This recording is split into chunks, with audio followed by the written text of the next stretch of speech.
Hello नमस्कार दोस्तों, learning by PK channel में आपका स्वागत है। तो आइए दोस्तों, आज हम चर्चा करते हैं हिंदी वर्णमाला। यानी आज हम पढ़ेंगे हिंदी वर्णमाला के बारे में। हिंदी वर्णमाला के बारे में पढ़ते हैं, फिर देखते हैं क्या क्या महत्वपूर्ण प्रश्न है। तो सर्वप्रथम शुरू करते हैं कि हिंदी वर्णमाला हम किसे कहते हैं। तो इसकी हम परिभाषा आपको बता देते हैं कि वर्णों के व्यवस्थित समूह को, यानी वर्णों के व्यवस्थित समूह को वर्णमाला कहते हैं। अब अगली हमारी बात आती है कि वर्णमाला में कुल कितने अक्षर होते हैं। तो वर्णमाला में कुल कितने अक्षर होते हैं? कुल अक्षर होते हैं 52। कुल अक्षर होते हैं 52। यानी हिंदी वर्णमाला में कुल कितने अक्षर होते हैं? 52। आगे हम शुरू करते हैं। यानी आप देखते हैं कि वर्णमाला के भेद, यानी वर्णमाला के भेद कहते हैं यानी कितने भागों में बांटा गया है। तो वर्णमाला को 2 भागों में बांटा गया है। कौन कौन से? पहला है स्वर, दूसरा क्या है? व्यंजन, है ना। इनको हम वावल्स भी कहते हैं। तो वावल्स इन लोगों को कहते हैं कॉन्सोनेंट्स, है ना। यानी वावल्स और कॉन्सोनेंट, यानी वर्णमाला कितने भेद हैं? 2 भेद हैं। कौन कौन से? वावल्स और कॉन्सोनेंट, यानी स्वर और व्यंजन। अब देखते हैं हम वावल्स के बारे में, यानी स्वर के बारे में। तो स्वर किसे कहते हैं? यानी ऐसे वर्ण, यानी वर्णमाला किसे कहते हैं? स्वर को हम परिभाषित करेंगे कि ऐसे वर्ण जो बिना किसी दूसरे वर्ण की सहायता के बोले जाते हैं। यानी किसी और वर्ण की, उनको बोलने के लिए किसी और वर्ण की आवश्यकता नहीं होती है। वो वर्ण क्या कहते हैं? स्वर कहलाते हैं, है ना। जो बिना किसी सहारे के बोले जाएं उनको हम क्या कहते हैं? स्वर कहते हैं। तो स्वर हमारे, अगला हमारा क्वेश्चन आता है कि स्वरों की संख्या कितनी होती है। तो स्वरों की संख्या, स्वरों की संख्या, तो स्वरों की संख्या हमारी कितनी है? 11। तो हमारे 11 कौन कौन से स्वर हो जाएंगे? ये हो गया छोटा आ, हो गया बड़ा आ, हो गया छोटी ई, बड़ी ई, छोटा ऊ, बड़ा ऊ, री, ए, आए, ओ, औ। यानी कितने हो गए? 11। 2 2 4 2 6 2 8 2 तक 11। यानी हमारे कितने स्वर हो गए? 11। ये हमारे हो गए स्वर। ये हो गया स्वर, है ना। स्वरों की संख्या कितनी हो गई? 11। कौन? छोटा आ, बड़ा आ, छोटी ई, बड़ी ई, छोटा ऊ, बड़ा ऊ, री, ए, आए, ओ, औ। यानी ये हमारे कुल कितने हो गए? 11 स्वर हो गए।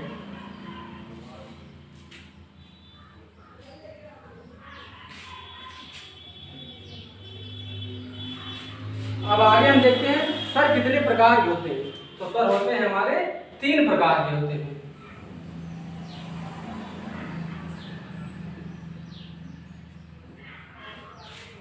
देखते हैं स्वर 3 प्रकार के होते हैं। नंबर 1 हमारा क्या होगा? ह्रस्व स्वर।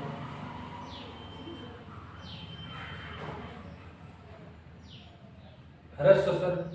दूसरा हमारा हो गया दीर्घ स्वर।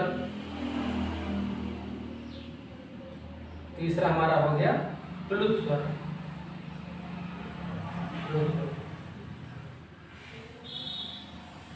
यानी ह्रस्व स्वर। ह्रस्व स्वर कौन कौन से अक्षर होते हैं? यानी ह्रस्व स्वर की संख्या होती है हमारी, होती है 4 संख्या। कौन कौन सी होती है?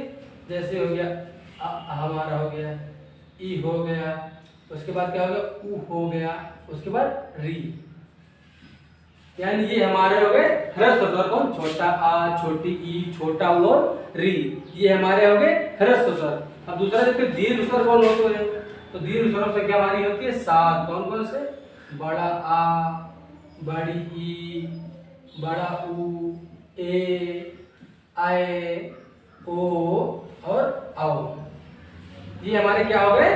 दीर्घ स्वर हो गए। कितने हो गए? 7। कौन? बड़ा आ, बड़ी ई, बड़ा ऊ, ए, आए, ओ, औ, है ना। ये हमारे हो गए दीर्घ स्वर।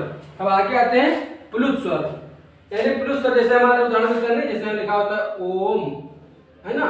ओम हो गया, और जैसे राडम, है ना। जैसे सरस्वती ओम हो गया। इस तरह के अक्षर क्या होते हैं? हमारे प्लुत स्वर होते हैं। यानी जो जो जो अक्षर होते हैं ये इस तरह से लगा होता ना, ये हमारा क्या हो गए पुरुष स्वर होते हैं। तो ये हो गया हमारे स्वरों के प्रकार, ह्रस्व स्वर हो गया, दीर्घ स्वर हो गया, पुरुष स्वर। हमें इनकी संख्या जरूर याद रखना है। ह्रस्व स्वर तो कितनी होती है, 4 कौन कौन से वर्ण होते हैं, दीर्घ स्वर कितने होते हैं, 7 कौन कौन से अक्षर होते हैं, ये हमें ध्यान में रखना है।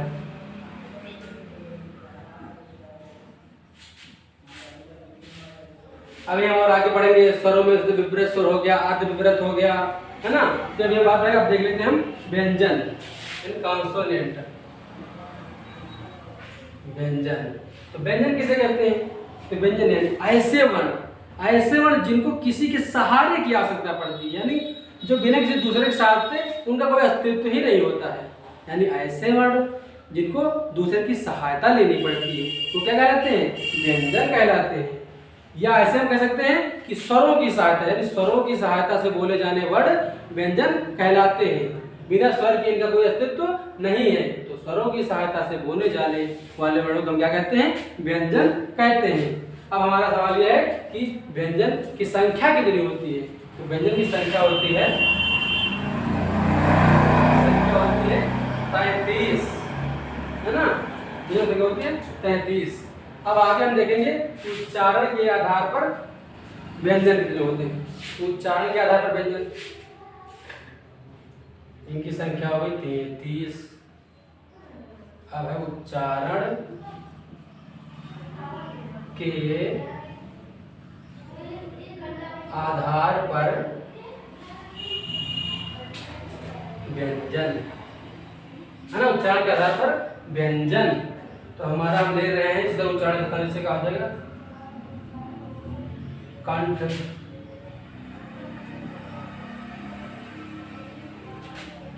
देखते हैं कंठ से कौन कौन सा है, क, ख, ग, घ, अंगा, कंठ हो गया। उसके बाद क्या हो जाएगा, तालव्य, तालव्य व्यंजन, च, छ, ज, झ, ञ।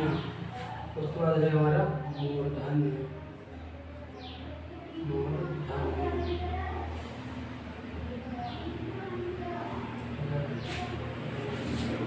ता, था, गा, धा, ड़ा। मूर्धन्य के बाद हो जाएगा हमारा दंत,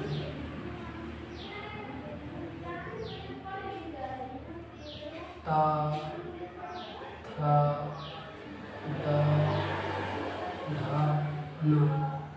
उसके बाद है ओष्ठ, है ना, ओष्ठ व्यंजन हो जाएगा हमारा पा, हा, बा, भा, मा।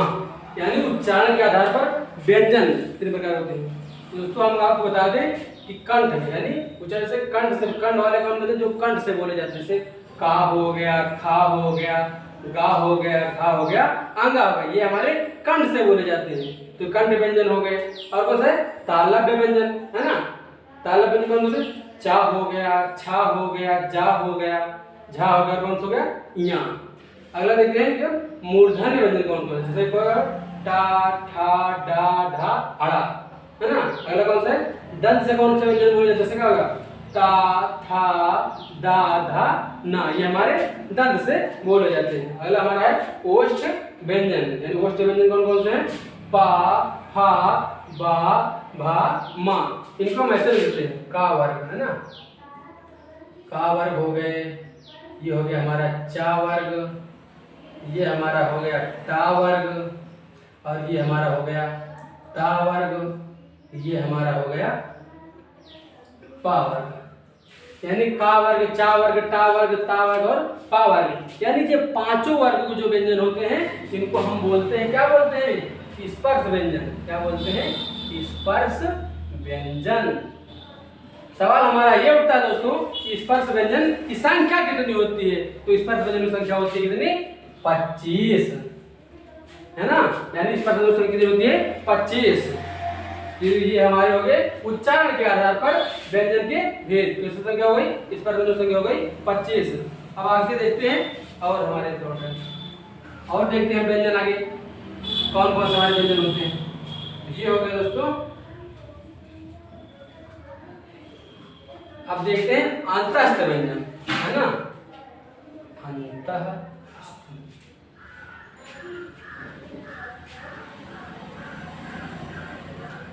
अंतस्थ व्यंजन। तो अगला हमारा है कौन, अंतस्थ व्यंजन। यानी अंतस्थ व्यंजन कितने होते हैं, अंतस्थ व्यंजन होते हैं या, रा, ला, वा। अंतस्थ व्यंजन की संख्या कितनी होती है, यानी 4 होती है। अंतस्थ व्यंजन की संख्या होती है या, रा, ला, वा, इनकी संख्या कितनी होती है, 4 होती है। अगला हमारा है ऊष्म व्यंजन। ऊष्म व्यंजन, ये भी हमारे कितने होते हैं, 4। कौन कौन से होते हैं,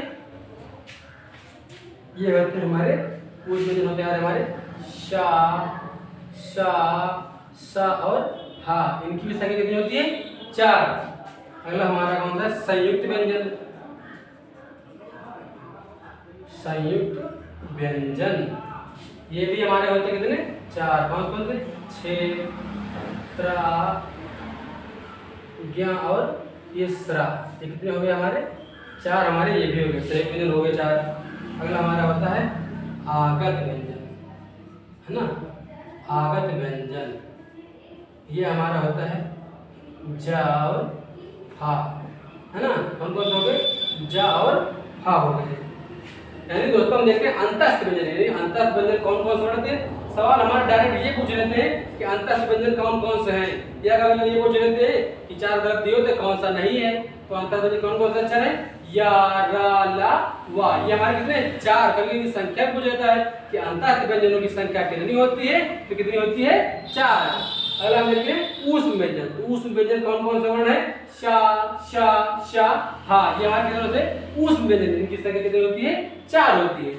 और देखते हैं संयुक्त व्यंजन। संयुक्त व्यंजन की संख्या कितनी होती है, ये भी 4 होते हैं। कौन कौन से, छा, त्रा, ज्ञा और स्रा।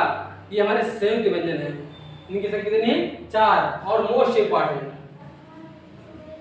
ये आप पहले लिखा आगत व्यंजन। आगत में कौन, जा और फा। देखिए यहाँ पर जो बिंदी लिखे रहते ना, ऐसे ऐसे रहते हैं ना, जा और फा। ये मोस्ट इंपॉर्टेंट हमारा प्रश्न कौन सा है, आगत व्यंजन। इसको मैं साथ नहीं पढ़ेंगे, जा और फा, ये हमारे क्या हो गए, आगत व्यंजन। और अब आगे हम देखते हैं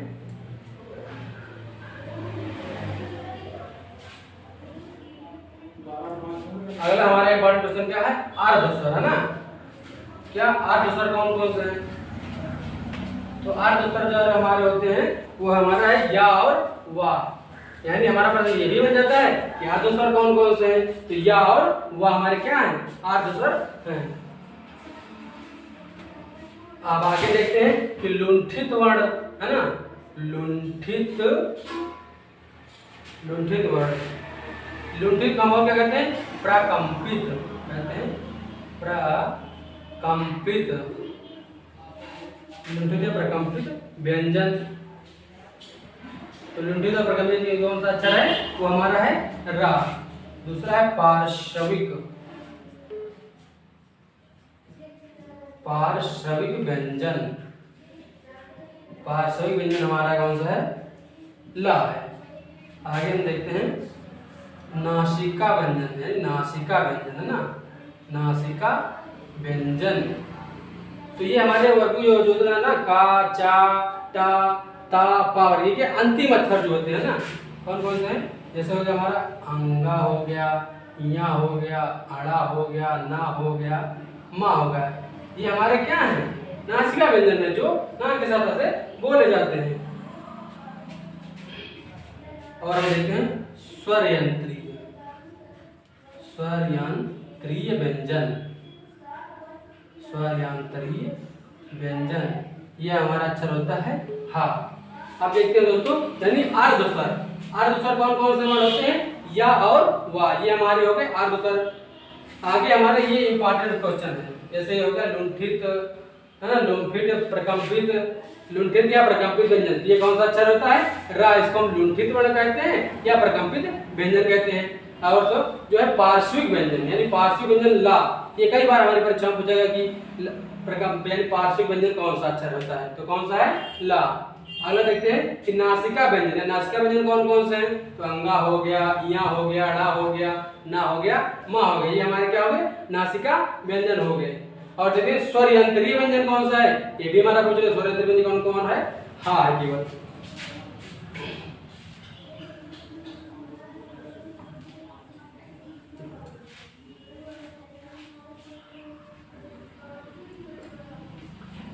अब हम देखते हैं, यानी जो हम संयुक्त व्यंजन हम पढ़ चुके थे ना, संयुक्त व्यंजन, संयुक्त व्यंजन, इनकी संख्या कितनी अभी हमने बताया, 4 बताया। कौन कौन से? 6 छ था, त्रा था, ज्ञा था, और कौन सा था?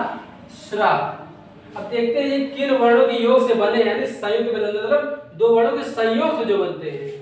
जैसे कौन हो गया? छ हो गया, है ना, तो छ हो गया, ये बनता है हमारा, ये देखिए, का और सा अक्षर से, सा अक्षर से।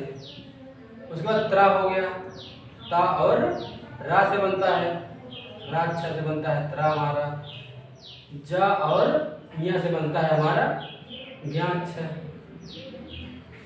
से, और श्रा बनता है हमारा शा और रा अक्षर से बनते हैं। यानी संयुक्त व्यंजन, यानी हम पूछ लेते हैं कि छा, यानी जो छा अक्षर है ये किन वर्णों के योग से बनता है। तो देखते हैं कौन? का हो गया, काम नीचे हालत जरूर ध्यान देना, कभी कभी ऑप्शन मिल जाता है आपको, हालत नीचे नहीं दिया रहता है, तो क्या देखना है, काम में क्या रहेगा, नीचे हालत रहेगा, और क्या रहेगा, का और सा अक्षर पूरा, इन दोनों के योग से क्या बनेगा, हमारा छा बनेगा।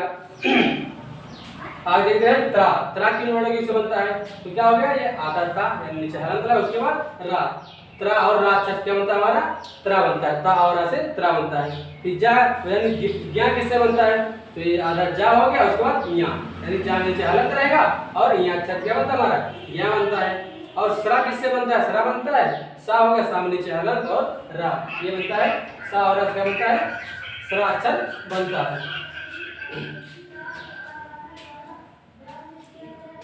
आप देखते हैं अयोग वाह, है ना, अयोग वाह, अयोग वाह, अयोग वाह कौन कौन से होते हैं, अयोग वाह हमारे होते हैं 2 वर्ण, कौन कौन से हो गए, अन, कौन सा हो गया, अन और आह, है ना।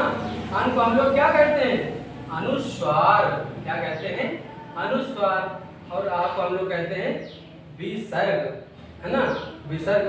अरे अनुस्वार क्या होता है, जैसे हमें कोई वर्ड मिले, जैसे हमने क्या लिखा, कंठ लिखा ना, कंठ लिख दिया, है ना, जैसे हमने लिख दिया चंद लिख दिया, है ना, और जैसे क्या लिख दिया, हमने लिख दिया, जैसे हमने लिख दिया प्रपंच, प्रपंच, यानी जो ये ऊपर लगी होती है ना बिंदी, ये अनुस्वार, इसको क्या कहते हैं, अनुस्वार। जैसे कंठ हो गया, चंद हो गया, प्रपंच हो गया। इस तरह हम विसर्ग देखेंगे, है ना, तो विसर्ग कहाँ होता है, जैसे क्या होता है, अतः, है ना, अतः, ता के बाद आया नहीं, ये अतः हो गया, फिर हो गया जैसे गजः, है ना, गजा, यानी इस तरह हमारे क्या होते हैं, विसर्ग होते हैं। तो हो गया अयोग वाह, अयोग वाह बहुत सवाल पूछा जाता है, अयोग वाह किन वर्णों कहते हैं, तो अन और आप हम लोग क्या कहते हैं, अयोग वाह। और हम देखते हैं द्विगुण व्यंजन कौन कौन से हैं, द्विगुण व्यंजन, तो ये भी हमें जानना है ना, द्विगुण व्यंजन, द्विगुण व्यंजन, द्विगुण व्यंजन हमारे कौन कौन से, 2 अक्षर कौन कौन से, जैसे हमारा डा नहीं होता, डा और ढा, इसको नीचे बिंदी लगा देते हैं, बस ये हमारे क्या हो गए, द्विगुण व्यंजन। तो दोस्तों अभी हमने देखा, हमने पढ़ा हिंदी वर्णमाला के बारे में, कुल कितने अक्षर होते हैं, है ना, हिंदी में कुल कितने अक्षर होते हैं, उसके बाद पढ़ा वर्णमाला, हमने स्वर पढ़ लिया, स्वर पढ़ा, व्यंजन पढ़ा, ठीक। तो ये हमारा पहला पार्ट आज कंप्लीट होता है। अब हम अगले पार्ट में, नेक्स्ट पार्ट में आएंगे कि वर्णमाला से संबंधित जो महत्वपूर्ण प्रश्न जो परीक्षाओं में पूछे गए हैं वो हम दूसरे पार्ट में देखेंगे। तो दोस्तों आपको ये वीडियो पसंद आया है, अगर आपको वीडियो पसंद आया तो प्लीज़ इसको लाइक करें और शेयर करें, और हमारे इस तरह की वीडियो आप देखना चाहते हैं तो लर्निंग बाय पीके चैनल को आप सब्सक्राइब करें। धन्यवाद।